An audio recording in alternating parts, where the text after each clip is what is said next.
പത്തരമാറ്റിൻ്റെ promo വീഡിയോയിലേക്ക് എല്ലാവർക്കും സ്വാഗതം. അതിനു മുമ്പ് ഈ ചാനൽ ഇഷ്ടപ്പെടുവാണെങ്കിൽ സബ്സ്ക്രൈബ് ചെയ്യുകയും ലൈക്ക് ചെയ്യുകയും ചെയ്യണേ. അപ്പോൾ ചന്തുമോളെയും കൊണ്ട് അനന്തപുരിയിലേക്ക് മുത്തശ്ശനും അബിയും ആദർശമൊക്കെ വരുന്നുണ്ട്. വന്നു കഴിഞ്ഞാൽ എന്തൊക്കെയാണെന്ന് പറഞ്ഞു പിടിപ്പിക്കുന്നതെന്നൊന്നും അറിയില്ല.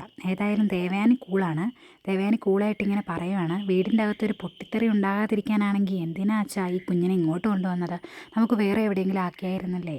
അങ്ങനെയാണെങ്കിൽ നമുക്കെല്ലാവർക്കും ഈ കുട്ടിയുടെ കാര്യങ്ങളൊക്കെ നോക്കുകയും ചെയ്യാമായിരുന്നു. ഇങ്ങനെ ഒരു പ്രശ്നം വരില്ലായിരുന്നു എന്നൊക്കെ പറയുമ്പോൾ മുത്തശ്ശൻ പറയുന്നുണ്ട്, ഈ കുട്ടിയെ കൊണ്ടുവന്നേക്കുന്നത് അതിൻ്റെ അച്ഛൻ താമസിക്കുന്ന വീട്ടിലേക്കാണ്. അമ്മ മരിച്ച് ഈ കുട്ടി ഇനി താമസിക്കേണ്ടത് അവളുടെ അച്ഛൻ താമസിക്കുന്ന ഈ വീട്ടിൽ തന്നെയാണ് എന്നും പറയുന്നുണ്ട്. പിന്നീട് ദേവയാനി ആ കുട്ടീനെ അബിയുടെ കയ്യിൽ നിന്ന് എടുക്കുന്നുണ്ട്. പിന്നീട് ആകെ വിഷമത്തോടെ നിൽക്കുന്ന നയനയെ കാണിക്കുന്നുണ്ട്. ഈ കാര്യങ്ങളെല്ലാം ആദർശ് നയനയോട് തുറന്നു പറയുകയും പിന്നീട് ആദർശും നയനയും ഒരുമിച്ച് നിന്ന് ഇതിലെ സത്യാവസ്ഥ തെളിയിക്കുകയൊക്കെ ആയിരുന്നു കഥയെങ്കിൽ കാണാൻ കൊള്ളായിരുന്നു.